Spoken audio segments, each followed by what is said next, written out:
करणियो कर्णिकारं बृहत्पदवास कनक कपिसं वैजयन्तीं समारं किरन्दान वेणुधर सुदया पूरेण गोपवृन्दये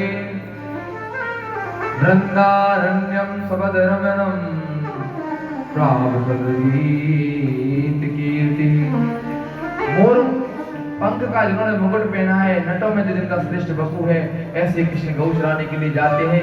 कृष्ण की झांकी बड़ी मधुर है, कभी चारों तरफ से गाय घेर लेती है, कृष्ण को मुरली को सुनने के लिए गाय एकाग्र हो जाती है। कितना सुंदर स्वरूप है।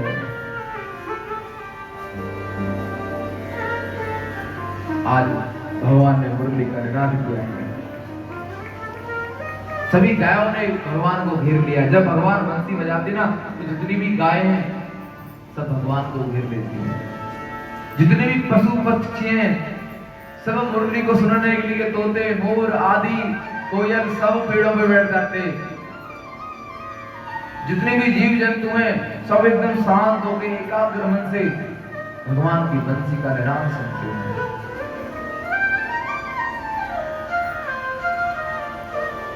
जब भगवान मुरली बजाते हैं गोपियों से नहीं रहा जाता। अब गोपी, सायंकाल का समय है, गोपियों ने भगवान को पाने के लिए माता कात्यायनी की पूजा की थी कि कात्यायनी महामाये महायोगिन अधीश्वरी नंद गोप सुतम देवी पतिवे कुरुते नमः। जो कुंवारी कन्या है यहाँ जो बैठी है, या माता बहने की जो भी कुंवारी कन्या है जिनकी शादी नहीं हो रही है, काफी समय हो गया है, वो इस मंत्र का जाप करो कमलगट्टे की माला से। कात्यायनी माता का ध्यान करते हुए इस माला का जो जाप करता है, इस मंत्र का जो जाप करता है, निश्चय ही उसको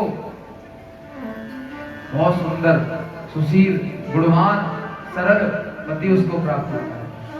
इसी मंत्र के प्रभाव से गोपियों ने भगवान श्री कृष्ण को पाया। रुक्मणी ने भी कात्यायनी माता की पूजा की, भगवान कृष्ण को पाया। ये बहुत सुंदर और मीठा मंत्र है। कात्यायनी महामाये महायोगिन अधीश्वरी नंद गोप सुतम देवी पतिवे कुरुते नमः।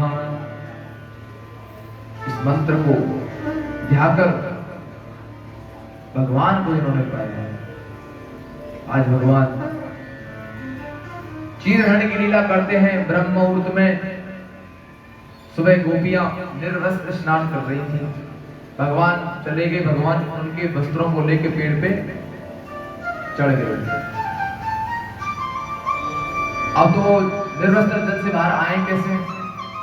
भगवान ने समझाया था पहले कि जल में कभी भी निर्वस्त्र स्नान नहीं करना चाहिए, क्योंकि एक तो लौकिक अपराध है, दूसरा है धार्मिक अपराध। धार्मिक अपराध ये है, जल का जो स्वामी है उसका नाम है वरुण। वरुण देवता गाय रहते हैं जल में, दोष लगता है।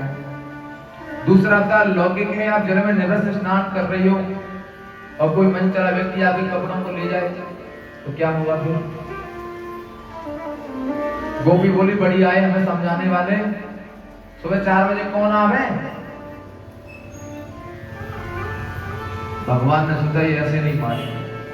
एक दिन गोपियां स्नान करने गई, पूरे वस्त्र उतार के किनारे रख दिए। कृष्ण भगवान से नहीं रहा गया और वो सारे वस्त्र उतार के ले जाते हैं। इतने में एक गोपी ने कहा, बहना अभी तो हम नहा के करेंगे क्या? भगवान माता कात्यायनी की पूजा भी तो करनी है। अब वो कात्यायनी की पूजा करने के लिए बाहर निकलने लगी तो कपड़े गायब।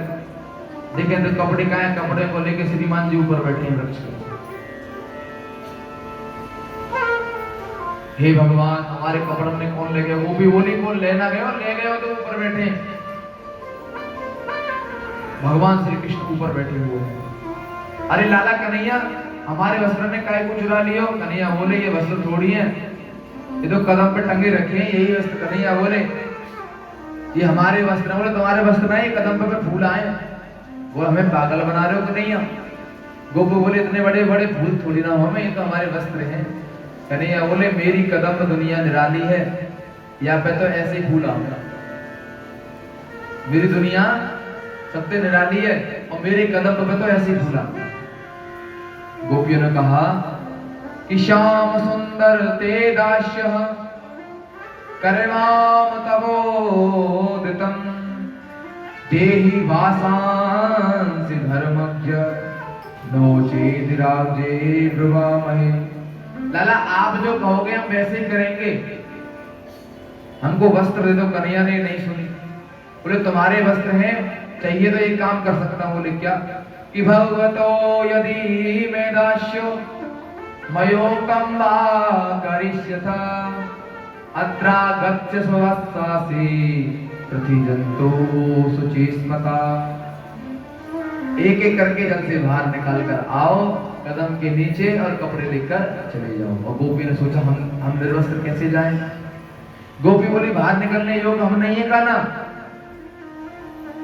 यदि होते तो हम आपसे प्रार्थना क्यों करते? हमको लगता कब के वस्त्रों को ले जाते हैं।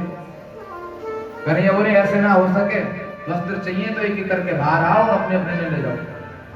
एक गोपी ने दूसरे से गोपी कहा ये तो परम ब्रह्म है, इससे किस बात की शर्म करना? ये तो परम ब्रह्म है, ये भगवान है, इसके सामने हजार वस्त्र पहनो तो भी सब निर्वस्त्र है, इसके सामने संकोच कैसा? बाहर सब गोपियां आई, अपने वस्त्र लेकर चली गई। चीरहरण के इस प्रसंग पर कुछ लोग कहते हैं कि कृष्ण ने ऐसा क्यों किया। कुछ जो डिग्री होल्डर लोग हैं ना, जो ज्यादा पढ़ लिख गए, बोले कि भगवान ने वस्त्र क्यों चुराए? ये तो गलत बात है। किसी के वस्त्र चुरा लिए, सरोवर में स्त्रियां स्नान कर रही हैं, उनके वस्त्रों में, ये तो काम भावना का प्रतीक है, ये तो गलत है, ये तो करना नहीं चाहिए। तो एक बार हम भगवान के चरित्र पर नजर डालें। जब भगवान श्री कृष्ण ने गोपियों के वस्त्र चुराए, उस समय भगवान की मात्र जो उम्र थी वो 4 वर्ष की थी। क्या 4 वर्ष की आयु के बच्चे में काम की भावना आ सकती है? क्या 4 वर्ष का बच्चा स्त्री पुरुष के क्या संबंध उसे जानता है? नहीं। लेकिन आजकल के जो ज्यादा बड़े